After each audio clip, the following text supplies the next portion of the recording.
Assalamualaikum warahmatullahi wabarakatuh. Perkenalkan, nama saya Nabila Dinda Syahida dengan NIM 2301186. Di sini saya selaku moderator memimpin jalannya presentasi ini. Sebelumnya, terima kasih kepada dosen pengampu mata kuliah farmakologi dasar, Ibu Apoteker Mira Febrina, Master of Science.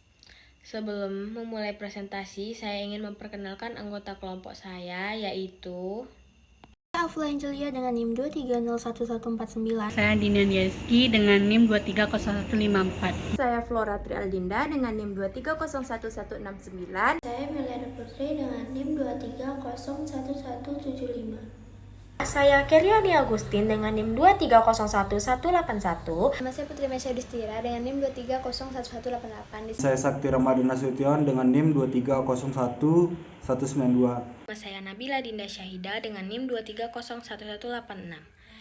Baiklah, masuk pada proses absorpsi. Absorpsi merupakan pengambilan obat dari permukaan tubuh atau dari tempat tertentu dalam organ, dalam ke aliran darah atau ke dalam sistem pembuluh darah limfe. Cara pemberian obat yang paling umum dilakukan dengan pemberian obat per oral karena mudah, aman, dan murah. Dengan cara ini, tempat absorpsi utama adalah usus halus karena memiliki permukaan absorpsi yang lebih luas. Pertama, absorpsi pemakaian melalui oral. Pemberian oral merupakan rute pemberian yang paling mudah dan paling sering digunakan, sehingga absorpsi dalam saluran cerna mempunyai peran yang besar. Usus halus merupakan organ absorpsi yang terpenting, tidak hanya untuk makanan, melainkan juga untuk bahan obat. Yang kedua, absorpsi pemakaian melalui rute bukal atau sublingual. Mukosa yang tervaskularasi dengan baik pada rongga mulut dan tenggorokan memiliki sifat absorpsi yang baik untuk senyawa yang tidak terisolasi atau lipofil. Yang menguntungkan pada pemakaian ini adalah munculnya kerja yang cepat dan bahan obat tidak harus melewati hati segera setelah diabsorpsi. Yang ketiga, absorpsi pemakaian secara melalui rektum. Absorpsi obat pada rektum terjadi pada 2/3 bagian bawah rektum. Obat yang diabsorpsi tidak mencapai hati karena langsung masuk ke vena cava inferior. Proses absorpsi umumnya lebih rendah jika dibandingkan dengan pemberian oral. Yang keempat, absorpsi pemakaian melalui hidung. Mukosa hidung yang memiliki sifat absorpsi yang baik seperti mukosa mulut. Cocok untuk pemakaian obat menurunkan pembengkakan mukosa secara topikal dan rinitis. Yang kelima, absorpsi pemakaian melalui mata. Pada pemakaian pada mata, sejauh obat harus menembus bagian dalam mata, baik struktur lipofil maupun struktur hidrofil harus ditembus. Yang keenam, absorpsi pemakaian melalui paru. Obat yang cocok untuk pemakaian melalui paru-paru adalah yang berbentuk gas. Walaupun paru-paru dengan luas permukaan alveolar yang besar, yaitu 70-100 mm, mampu juga mengabsorpsi cairan dan zat padat. Aerosol berfungsi terutama untuk terapi lokal dalam daerah saluran pernafasan, misalnya pada pengobatan asma bronikal. Baiklah, kita akan lanjut ke bioavailabilitas pada berbagai rute pemberian obat dan juga sediaan obat. Berikut ini ada tabelnya. Yang pertama adalah intravena. Dengan bioavailabilitasnya yaitu 100%. Untuk sediaan obatnya yaitu adalah injeksi intravena dengan cara memasukkan cairan ke dalam aliran darah. Nah, biasanya ini dikaitkan dengan penggunaan narkoba. Lalu yang kedua adalah intramuskular dengan bioavailabilitasnya 75 sampai kurang lebih 100%. Untuk sediaan obatnya yaitu injeksi intramuskular dengan cara memasukkan cairan ke dalam jaringan otot. Biasanya ini digunakan pada vaksin influenza. Lalu yang ketiga adalah subkutan dengan bioavailabilitasnya juga sama dengan intramuskular 75 sampai kurang lebih 100%. Untuk sediaan obatnya yaitu injeksi subkutan dengan cara memasukkan cairan ke dalam jaringan antara kulit dan otot. Dan ini biasanya digunakan pada vaksin tertentu seperti vaksin campak, rubella, dan lain-lain.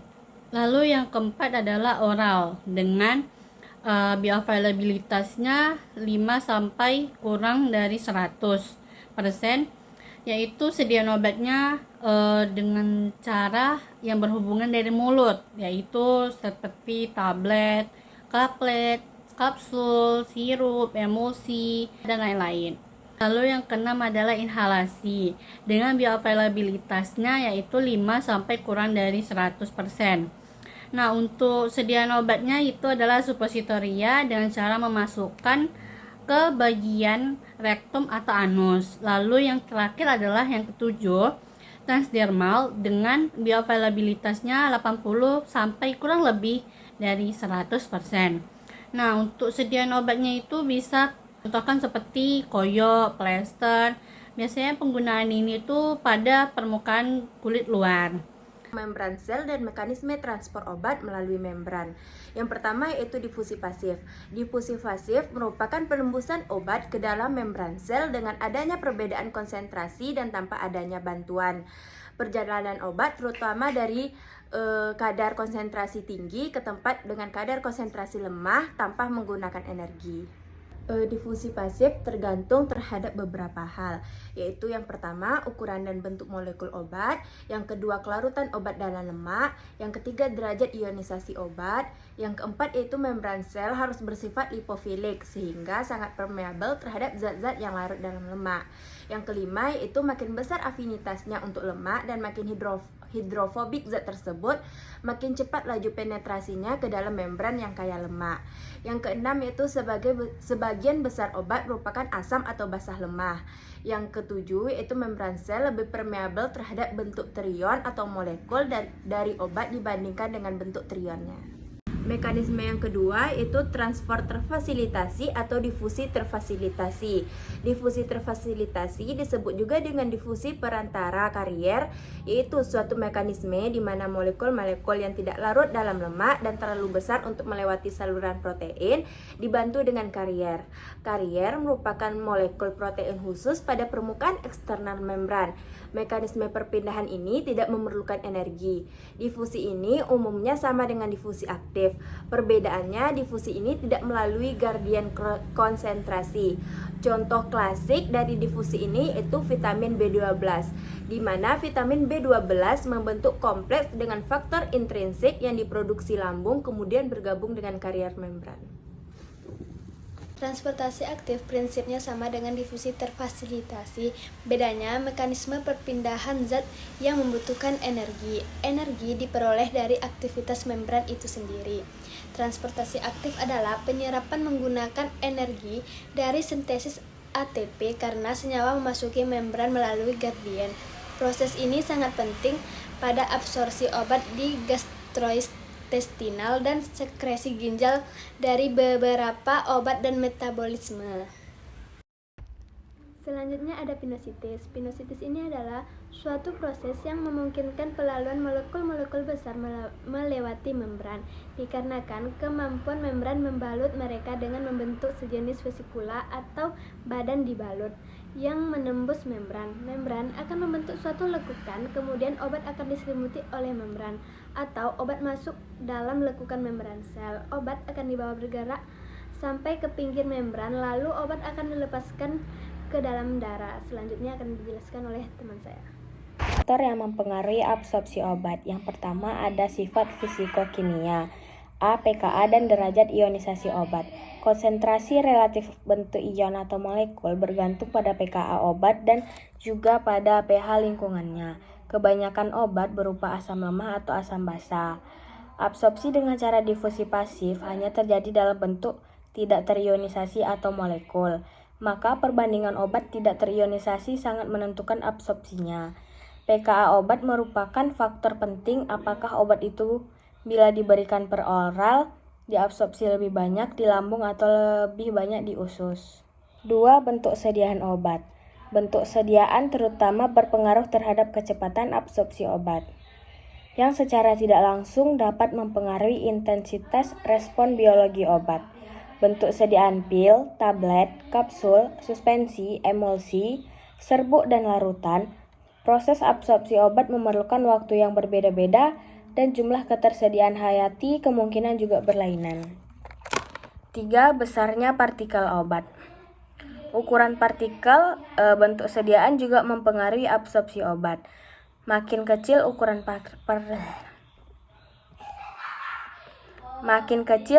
partikel dan luas permukaan semakin besar, sehingga kecepatan melarut obat semakin besar. Luas permukaan yang tersedia sebagai tempat absorpsi sangat berpengaruh dalam penyerapan obat. Contohnya usus halus. Usus halus memiliki luas permukaan yang sangat besar sehingga memiliki penyerapan obat yang efisien atau cepat. Sebaliknya, area yang memiliki luas permukaan terbatas atau kecil seperti pemberian obat melalui kulit, mulut, hidung itu memiliki penyerapan obat yang lambat, sehingga kita harus mempertimbangkan rute pemberian obat dengan luas permukaan yang tersedia. Selanjutnya, nilai pH. Nilai pH pun sangat berpengaruh dalam absorpsi obat, karena ada beberapa obat yang memiliki kelarutan dalam pH tertentu, seperti obat yang bersifat asam seperti aspirin akan lebih larut di lingkungan yang asam seperti ulangi. Selanjutnya ada nilai pH. Nilai pH pun sangat berpengaruh dalam absorpsi obat. Selanjutnya ada nilai pH. Nilai pH pun sangat berpengaruh dalam absorpsi obat karena ada beberapa obat yang memiliki kelarutan dalam pH tertentu. Contohnya, obat yang bersifat asam seperti aspirin akan lebih larut di lingkungan yang asam. Contohnya di lambung.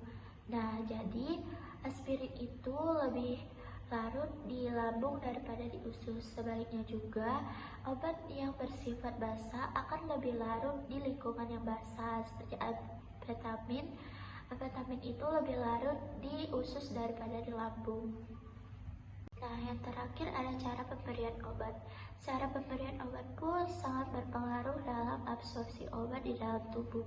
Ada beberapa faktor yang mengaruhinya, yaitu rute pemberian obat. Rute pemberian obat melalui oral, hidung, intravena, intramuskular, dosis obat, serta interaksi obat tersebut dengan makanan atau obat lainnya. Misalnya nih, ada obat yang diminum secara oral mengalami penundaan penyerapan jika diminum bersama dengan makanan atau minuman karena dapat memperlambat laju penyerapan obat tersebut. Bioavailabilitas obat merupakan presentasi dan juga kecepatan zat aktif dalam suatu obat yang mencapai atau tersedia dalam sirkulasi sistemik dalam bentuk utuh atau aktif setelah pemberian produk obat tersebut. Jadi, ketika obat diberikan secara intravena, yang dimana kita tahu intravena memiliki arti metode pemberian obat secara injeksi atau infus melalui intravena. Intravena memiliki arti dalam vena, yang artinya pemberian obat secara langsung ke dalam pembuluh darah vena melalui jarum atau tabung yang disebut dengan kateter 6, yang biasa dilakukan oleh tenaga medis atau para ahli. Maka bioavailabilitasnya 100%, dengan kata lain nilai F atau fraksinya sama dengan 1. Namun bila obat diberikan melalui rute selain intravena, bioavailabilitas umumnya lebih rendah dari intravena karena adanya penyerapan endotel usus dan metabolisme lintas pertama di hati. Dengan demikian, secara matematis rasio perbandingan area di bawah kurva konsentrasi plasma versus waktu untuk formulasi ekstravaskular dengan AUC untuk formulasi intravaskular. Nilai AUC digunakan karena AUC sebanding dengan dosis yang telah mencapai atau dosis yang telah memasuki sirkulasi sistemik dalam bentuk tidak berubah. Bioavailabilitas terbagi menjadi dua, yaitu bioavailabilitas absolut dan bioavailabilitas relatif. Ketersediaan hayati absolut diperoleh dengan membandingkan ketersediaan hayati zat aktif obat dalam sirkulasi sistemik setelah pemberian non-intravena dengan ketersediaan hayati yang sama setelah pemberian intravena. Perbandingan tersebut harus memperhitungkan dosis yang diberikan sehingga dalam perhitungannya harus membagi dengan dosis yang sesuai.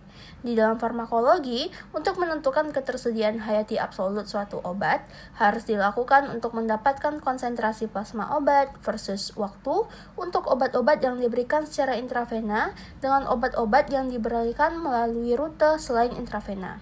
Selanjutnya ini adalah rumus mengenai perhitungan bioavailabilitas absolut. F sama dengan AUC ekstravaskular dibagi dengan AUC intravena kemudian tetap memperhitungkan dosis yang diberikan. Baiklah, saya Keriani Agustin dengan NIM 2301181. Di sini saya akan melanjutkan materi dari Angel. Jadi, bioavailabilitas yang kedua yaitu bioavailabilitas relatif. Ketersediaan hayati relatif membandingkan nilai AUC zat aktif obat dengan bentuk formulasi berbeda dan diberikan melalui rute yang sama. Ketersediaan hayati relatif adalah salah satu ukuran yang digunakan untuk menilai bioekuivalensi antara dua produk obat. Untuk persetujuan FDA, produsen obat generik harus menunjukkan bahwa produknya berada di bawah interval kepercayaan 90% dibandingkan dengan obat paten. Dengan kata lain, obat generik yang baru secara statis bioavailabilitas tidak menunjukkan perbedaan yang bermakna dengan obat standar atau obat patennya atau brand name drug. Jika pengukuran hasil bioavailabilitas relatif dianggap sama, maka obat tersebut dikatakan bioequivalensi. Baiklah, sekian dari kelompok kami. Lebih dan kurangnya mohon maaf. Assalamualaikum warahmatullahi wabarakatuh.